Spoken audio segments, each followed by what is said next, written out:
ఈ రామాయణ మహాభారతాలను మనం అత్యంత గౌరవంగా చాలా గొప్పగా దాన్ని కీర్తిస్తూ మనకు ఆ రాముణ్ణి దాని గురించి శోభయాత్రలు, హనుమాన్ శోభయాత్రలు ఇవన్నీ చేయటం మీ అందరికీ తెలిసిన విషయమే. మన బీజేపీ అధికారంలోకి రావడానికి మనకు ఆ ఎల్కే అద్వానీ గారి రథయాత్రతో మొదలుపెట్టి అక్కడ రాములోరి గుడి కట్టాలని చివరికి రాములోరి గుడి అయోధ్యలో మన నరేంద్ర మోడీ గారు కట్టించాడు. అది అఫ్కోర్స్ బాల రాముడు అంటున్నాడు, పెద్ద ఆయనకి ఇంకా రాలే. సరే, ఇక్కడ అసలు విషయానికి వస్తే ఈ రామాయణము, మహాభారతము, భాగవతం ఇవన్నీ ట్రాష్, అవన్నీ కల్పితాలు, జరగలేదని ఒక పెద్ద మనకు సంస్థను నడుపుతున్న చిన్నజీయర్ స్వామి గారు ఆయన అంటున్నారు. మరి మీరు ఒకసారి వినండి ఆయన ఏమంటున్నారు.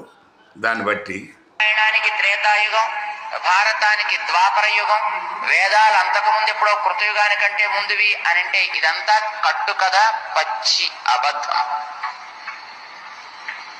అంతేకాదు ఇదంతా అన్సైంటిఫిక్.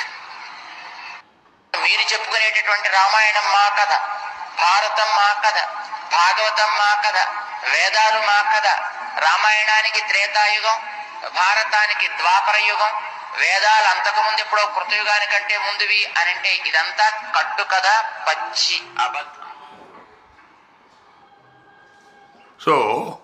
ఇప్పుడు ఆయన ఏమంటున్నాడు, ఇవన్నీ కట్టు కదా అంటున్నారు.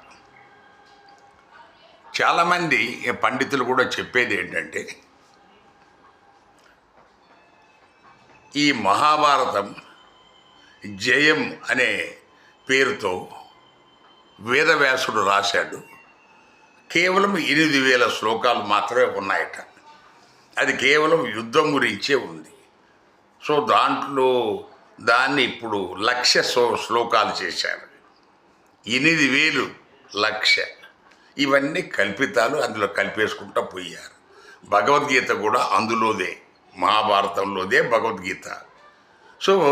మరి దానికి మనం ఎవరైనా ప్రశ్నిస్తే ఇదే చిన్నజీయర్ స్వామి గారు కాకుండా ఏదన్నా ఒక ఎస్సీ నాయకుడు, ఏదో మనకు కత్తి పద్మారావు గారు, కదిరి కృష్ణ గారు, ఇలాంటి వాళ్ళు ఎవరైనా వాళ్ళు సంస్కృత పండితులే, వాళ్ళు ఎవరైనా కామెంట్ చేస్తే వెంటనే మా మనోభావాలు దెబ్బతినాయని కేసులు పెడతారు.